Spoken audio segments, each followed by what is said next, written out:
ممكن وصفه لتساقط الشعر ولمعانه. صباح الخير يا دكتور، دايما في تقدم ان شاء الله. كنت عايزه اعرف وصفه عن حب الشباب. يبقى بنتكلم كده، هنا معظم الناس بتتكلم عن حبوب وشعر كذا صيف داخل ومش عارف ايه، وكانت عايزه حاجه سون بلوك في نفس الوقت عشان البشره ما تنقش، وحاجه تفتح البشره. عايزين نقول بس بالنسبه لتفتيح البشره نقول وصفه بسيطه جدا، والوصفه دي قلنا زمان بيسموها قناع الامارات، وبتستخدموها الامارات في لندن وفي الحتت دي. عايزين نجيب علبه زبادي عليها معلقتين حليب ومعلقتين دقيق ومعلقه عسل نحل ومعلقه زيت حبه البركه او زيت لوز مر، يعني حبه البركه يا زيت لوز المر. ده بنقلبه على بعضه بيبقى ماسك، ونعمله ماسك على البشره الصبح وبالليل.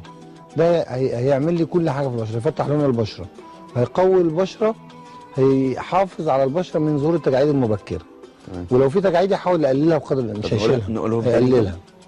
علبه زبادي بالراحه عشان احنا علبه زبادي، معلقتين دقيق، معلقتين حليب، معلقه عسل نحل، معلقه زيت لوز مر، يا اما معلقه اي حاجه، لا تحتاج تفتح ولا تحتاج حاجه للحبوب ولا لان البشره كل ما كانت قويه كل ما كانت تقدر تستحمل. بس تبعد بقى عن المكياج بقى في نفس الوقت.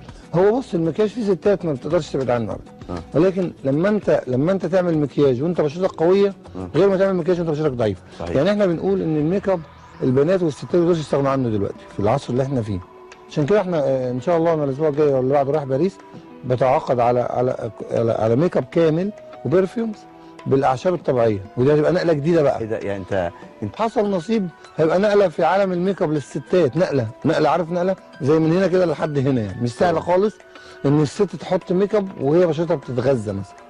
دي حاجه انا نفسي يعني بص، احنا عمالين نلف وندور عشان نعمل حاجه بالاعشاب الطبيعيه، بودره خدود عشان نعملها بالاعشاب الطبيعيه. احنا بقالنا مثلا شهور، وانت يمكن انت عارف الكلام ده من زمان، عقبال ما نوصل لده. فده مش حاجه باي لك يعني. صحيح. هم الناس وموجوده والعلم بتاعها كان موجود حتى من زمان، بس للاسف احنا رحنا ناحيه